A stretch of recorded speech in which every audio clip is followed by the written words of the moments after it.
Demand చేస్తున్నది ఏంటి అంటే మీరు ఏవైతే ఇందాక చెప్పారో పోస్టులు పెంచాలనే విషయం కానీ డిఎస్సి వాయిదా వేయాలని మెయిన్గా ఇవే అడుగుతున్నారు. సో వాటికి ప్రభుత్వానికి కొన్ని అడ్డంకులు ఉన్నాయి అనేది ఇందాక మనకి నరసింహ గారు చెప్పిన విషయం. అంటే ఇప్పుడు ఏంటంటే పక్కనే రాష్ట్రం ఉందండి. ఆంధ్రప్రదేశ్లో చంద్రబాబు నాయుడు గారు అధికారంలోకి రాగానే ఫస్ట్ సంతకం నిరుద్యోగ సమస్య అయినటువంటి మెగా డిఎస్సి పైన పెట్టారు. సో ఇదే కాంగ్రెస్ పార్టీ కూడా తన జాబ్ క్యాలెండర్ ఎప్పుడు ఒక మేనిఫెస్టో, ఒక ఎలక్షన్స్ ముందు మేనిఫెస్టోలో క్లియర్గా జాబ్ క్యాలెండర్లో ఒక ప్రధానమైనటువంటి హిందూ పేపర్లో వాళ్ళు ప్రచురించినటువంటి job calendar. As a PCC ప్రెసిడెంట్గా రేవంత్ రెడ్డి గారు, కాంగ్రెస్ పార్టీ సిఎల్పి లీడర్గా బట్టి విక్రమార్క గారు నాడు మేమిస్తున్న గ్యారంటీ, ఇది కాంగ్రెస్ ఇస్తున్న గ్యారంటీ అని చెప్పేసి ప్రకటించినటువంటి గ్యారంటీ. దీంట్లో రాహుల్ గాంధీ గారిని ఆర్టీసీ క్రాస్ రోడ్లో ఉన్నటువంటి స్టడీ హాల్స్ దగ్గరికి తీసుకెళ్ళి మేము అధికారంలోకి వస్తే గ్రూప్ 1 ఉద్యోగాలను ఫేజ్ 1, మొట్టమొదటి ఫేజ్ 1 ఏప్రిల్ 4వ తారీఖు నాడు అపాయింట్మెంట్స్ ఇస్తాం. అది డిసెంబర్లో ఎలక్షన్ జరిగితే ఏప్రిల్ 4 నాడే అపాయింట్మెంట్స్ ఇస్తామని ప్రకటించారు. ఫేజ్ 1. ఫేజ్ 2 ఏమన్నారు? ఆల్మోస్ట్ ఇంకొక ఆగస్టు వరకు మీరు ఉద్యోగాల్లో చేరుతారు. ఫేజ్ 2 వెరిఫికేషన్స్ అవన్నీ జరిగి. సో ఇప్పుడు నిరుద్యోగులకు ఏంటి అంటే సమయం అండి. ఇక్కడ పోరాటానికి కావాల్సింది ఏంటంటే సమయం. మీరు మొన్నటి వరకు ఎలక్షన్స్లో మీరు బిజీగా ఉన్నారు, మీ రాజకీయ అవసరాల్లో మీరు బిజీగా ఉన్నారు. కానీ నిరుద్యోగులకు మీరు ఈ క్యాలెండర్ ప్రకటించి స్పష్టత ఇచ్చుంటే నిరుద్యోగులు ఇవాళ ఇంత కన్ఫ్యూజన్ కారు.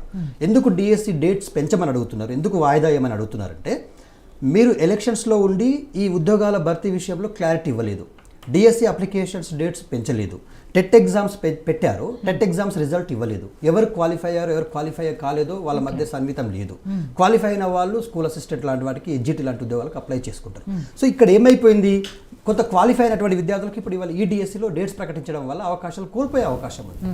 సో వీళ్ళందరి సమస్య ఏంటంటే డిఎస్సి డేట్లను పోస్ట్ పోన్ చేసి మీరు క్లియర్ కట్గా ఇగో పలానా నాడు ఎగ్జామ్ అప్లికేషన్ స్టార్ట్ అవుతుంది, పలానా డేట్ నాడు ఎగ్జామ్ ఉంటుంది, పలానా డేట్ నాడు మీరు వెరిఫికేషన్ ప్రాసెస్ కంప్లీట్ అయిపోయి పలానా తేదీ నాడు ఆర్డర్ తీసుకుంటారు. జాబ్ క్యాలెండర్ అంటే ఏంటండి?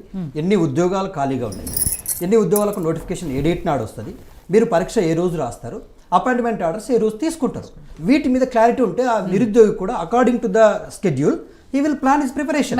సో ఇప్పుడు ఆ ప్రిపరేషన్ అనేటువంటిది సమన్వయం కోల్పోతా ఉంది. వెంటనే మీరు గ్రూప్ 1 ఉద్యోగం పెట్టారు. ఒక డిగ్రీ చేసినటువంటి విద్యార్థికి ఏ ఉద్యోగం అయినా రాసుకునేటువంటి హైయెస్ట్ క్వాలిఫికేషన్ మన స్టేట్లో కానీ మన ఇండియాలో కానీ సివిల్ సర్వీసెస్కి కూడా గ్రాడ్యుయేషన్ అనేటువంటిది, యూజీ అనేటువంటిది ప్రామాణికమైనటువంటి విద్యా అర్హత. సో ఆ విద్యార్థి పూర్తి చేసిన ఏ విద్యార్థికైనా మీరు ఎగ్జామ్స్ మధ్య గ్యాప్ ఇవ్వాలి కదా. ఇవాళ డిఎస్సి డేట్స్ ప్రకటించారు, ఇవాళ గ్రూప్ 1 డేట్స్ ప్రకటించారు, గ్రూప్ 2 ఉద్యోగాల డేట్స్ కూడా ప్రకటించారు. విద్యార్థులకు ఏముంటుంది, ఒకటి మిస్ అయితే ఇంకొకటి రావాలి. ఆ ఎగ్జామ్కి ఈ ఎగ్జామ్కి మధ్య గ్యాప్ ఉండాలి. ప్లస్ ఇంకోటి ఏంటంటే గ్రూప్ 1 ఉద్యోగ ప్రశ్నపత్రాన్ని తీరుని చూసిన తర్వాత తెలంగాణ రాష్ట్రం వచ్చిన తర్వాత గతంలో కేసీఆర్ గారి ప్రభుత్వంలో ఏం జరిగిందంటే 95% ఆఫ్ ది పోస్టులు లోకల్ వాళ్ళకి ఇచ్చారు న్యూ జోనల్ సిస్టమ్ ద్వారా. ఎంత అద్భుతమైనటువంటిదండి. అంటే పార్టీ ఏదైనా కూడా we have to appreciate that type of decisions. So ఇక్కడ ఆ 90% ఆఫ్ ది పోస్టుల విషయంలో జోనల్ ఇష్యూస్ కొన్ని ఉండే మనకు, అవన్నీ పరిష్కరించుకున్నాం. ఇప్పుడు ప్రభుత్వంలో డిగ్రీ కాలేజ్ లెక్చరర్ ఉద్యోగాలు ఉంటాయి, అవి నోటిఫికేషన్ ఇచ్చారు, అప్లికేషన్ స్టార్ట్ అవ్వలేదు, డేట్స్ ప్రకటించలేదు. మరి ఈ డిగ్రీ కాలేజ్ లెక్చరర్ ఉద్యోగాలు ఎప్పుడు భర్తీ చేస్తారు? ఈ ప్రభుత్వానికి ఇప్పుడు బాధ్యత ఎవరిది? గత ప్రభుత్వం మీద నిందలేయడం మానేయండి. సో ఇప్పుడు మీకు అధికారం వచ్చింది, ఆ ప్రభుత్వం చేసిన నిర్లక్ష్యం వల్ల, ఎలక్షన్స్ ఉండడం వల్ల అని ప్రభుత్వాలని దాటవేసే ధోరణితో నిరుద్యోగులు సాటిస్ఫై కారు. నిరుద్యోగులకు అంటూ ఏంటంటే ఇది నిరుద్యోగులకు ఆర్థిక అంశాలతో ముడిపడిన అంశం. ప్రిపరేషన్ అనేటువంటిది మనకి రోజు ఖర్చులు పెరిగిపోతుంటాయి కదా. ఒక ఆర్టీసీ క్రాస్ రోడ్లో రూమ్ తీసుకోవాలంటే మినిమం 10,000 ఉంటుంది. మళ్ళీ ఇంకోటి ఫుడ్కి సంబంధించిన అంశాలు కావచ్చు, మెయింటెనెన్స్. అమ్మ తాలిబొట్టు అమ్మి పంపించిన విద్యార్థులు ఉన్నారండి. తల్లిదండ్రులు ఇంటికెళ్ళి ముఖం చూపించలేక ఉద్యోగం రాలేదు, ప్రిపరేషన్లో ఉన్నారంటే ఏజ్ 30 సంవత్సరాలు 40 సంవత్సరాలు దాటిపోయిన విద్యార్థులు. ఇంకోటి ఏంటంటే గత ప్రభుత్వంలో జోనల్ ఇష్యూ పేరు మీద ఆ ప్రభుత్వం మీద వాళ్ళు నిర్లక్ష్యం చేశారని వాళ్ళని అంటా ఉన్నారు. మరి వీళ్ళు వచ్చి ఇచ్చేస్తుంది ఏంది? మీరు బిఫోర్ ఎలక్షన్ నోటిఫికేషన్ ముందు మీకు చాలా టైం ఉండే కదా, వై డోంట్ యూ రివైవ్? ఎందుకు మీరు చేసుకోలేదు, రివ్యూ ఎందుకు చేసుకోలేకపోయారు? ఎందుకు ఇవాళ నిరుద్యోగులతో చెలగాట మాడుతూ ఉన్నారు? నిరుద్యోగుల జీవితాలు ఎవరికైనా గాల్లో దీపం అయిపోయిందండి. ఇప్పుడు ఇక్కడ మా బాధ ఏంటంటే మాకు కావాల్సింది మీ నుంచి బల్మూరి వెంకటో, మానవతరాయో వీళ్ళు వచ్చి ఇస్తే కాదండి. విద్యాశాఖ కంటూ తెలంగాణ రాష్ట్రంలో ఒక మంత్రి లేకపోవడం దౌర్భాగ్యమైనటువంటి పరిస్థితి. రెండోది, ముఖ్యమంత్రి గారి దగ్గరనే పెట్టుకున్న నేనే విద్యాశాఖ మంత్రిని ప్రకటించారు. మరి ప్రకటించినటువంటి రేవంత్ రెడ్డి గారు ముందుకు రండి, you have to come forward, ఒక ప్రెస్ మీట్ పెట్టండి. మీరు ఆందోళన చెందాల్సిన అవసరం లేదు. ఇక మీ ఉద్యోగాల భర్తీ విషయంలో నేను ఎన్నికల ముందు ఏదైతే నేను జాబ్ క్యాలెండర్ ప్రకటించినో, మీకు గ్యారంటీ ఇచ్చానో, కాంగ్రెస్ గ్యారంటీ అని చెప్పానో, మీరు మమ్మల్ని నమ్మి ఓటిచ్చారు కదా. రాహుల్ గాంధీ గారిని నేను ఆర్టీసీ క్రాస్ రోడ్లో తిప్పితే మీరు మమ్మల్ని నమ్మి ఓట్లేశారు, మా కోసం ఊరూరు తిరిగి ప్రచారం చేసిండ్రు, నాటికి టీఆర్ఎస్ పార్టీని ఓడగొట్టిండ్రు. మరి వాళ్ళ అధికారంలోకి వచ్చినటువంటి కాంగ్రెస్ పార్టీ చేస్తుంది ఏంది నిరుద్యోగులకు? ఇవాళ మీరు గ్రూప్ 1 ఉద్యోగాల్లో బేషరతుగా ఇవాళ ఉస్మానియా యూనివర్సిటీ విద్యార్థి నాయకుడిగా కాంగ్రెస్ పార్టీని డిమాండ్ చేస్తూ ఉన్నానండి మీ ఛానల్ ద్వారా, ఖచ్చితంగా 1:100 పిలవాల్సిందే. రెండోది గ్రూప్ 2 ఉద్యోగాలు ఖచ్చితంగా పెంచాల్సిందే. గ్రూప్ 3 ఉద్యోగాలు కూడా పెంచాలి. గ్రూప్ 4 ఉద్యోగాల భర్తీలో మిగిలిపోయిన చివరి ఉద్యోగం వరకు కూడా ఇదే నోటిఫికేషన్లో పాస్ అయినటువంటి విద్యార్థులకి ఆ ఉద్యోగాలు భర్తీ చేయాలి. విద్యార్థులకు ఓపికలు లేవండి. 10 years నుంచి విద్యార్థులు ప్రిపరేషన్స్లో ఉండడం అంటే that is not easy task కదండి. రెండోది ఒక ఉద్యోగాలే లేవండి, మనకు డిఫరెంట్ టైప్ ఆఫ్ బోర్డ్స్ ఉన్నాయి. ఇప్పుడు తెలంగాణలో టీఎస్పీఎస్సీతో పాటు మనకు తెలంగాణలో గురుకుల రెసిడెన్షియల్ ఇన్స్టిట్యూషనల్ రిక్రూట్మెంట్ బోర్డ్ అని ఉంది, TREB ట్రైబ్. దాని ద్వారా రిక్రూట్మెంట్ జరుగుతుంది. దాదాపుగా 17,631 పోస్టులకు గత ప్రభుత్వం నోటిఫికేషన్ ఇచ్చింది. వాటి భర్తీ ప్రక్రియని మీరు నిర్లక్ష్యం చేస్తున్నారు. వాటిలో బ్యాక్లాగ్ పోస్టులు మిగిలించుకోవాలనే ప్రయత్నం చేస్తూ ఉన్నారు. ఇది నిరుద్యోగులు జీర్ణించుకోలేకపోతా ఉన్నారు. మేము ఒక ఎగ్జామ్ రాసినాం మేడం, ఒక ఉద్యోగంలో 1:2లో సెలెక్ట్ అయినాం, వెరిఫికేషన్ అయ్యింది. ఇప్పుడు మీకు నాకు ఉద్యోగం వచ్చింది, సేమ్ ఉద్యోగం, కానీ మీకు 2 ఉద్యోగాలు వచ్చినాయి. మీరు ఆ ఉద్యోగానికి వెళ్ళిపోతే ఈ ఉద్యోగం నాకు వస్తుందన్న ఆశ ఉంటుందా? మరి ఎవరు తీర్చాలి? ఇది అధికారంలో ఉన్న మీరు తీర్చాలి కదా. మీరు ఎందుకు దాన్ని ఉంచుకోవాలని ప్రయత్నం చేస్తూ ఉన్నారు? అంటే ఈ ఉద్యోగాల నోటిఫికేషన్ కేసీఆర్ వేసిండు కాబట్టి ఈ క్రెడిట్ మొత్తం కేసీఆర్కి పోతుంది. నేను ఇది మిగిలించుకొని కొత్త నోటిఫికేషన్ వేసుకుంటే నేను 2 లక్షలు అన్న దాంట్లో ఒక 4,000 అయినా పోస్టులు వేసినట్టు ఉంటుందని మీరు స్వార్థంగా ఆలోచిస్తూ ఉన్నారు. నిజంగానే మీరు నిరుద్యోగుల గురించి ఆలోచించే ప్రభుత్వమే అయితే ఎవరు నోటిఫికేషన్ వేస్తే ఏంది? మీరు ఉద్యోగాలు ఇవ్వడం మీ బాధ్యత.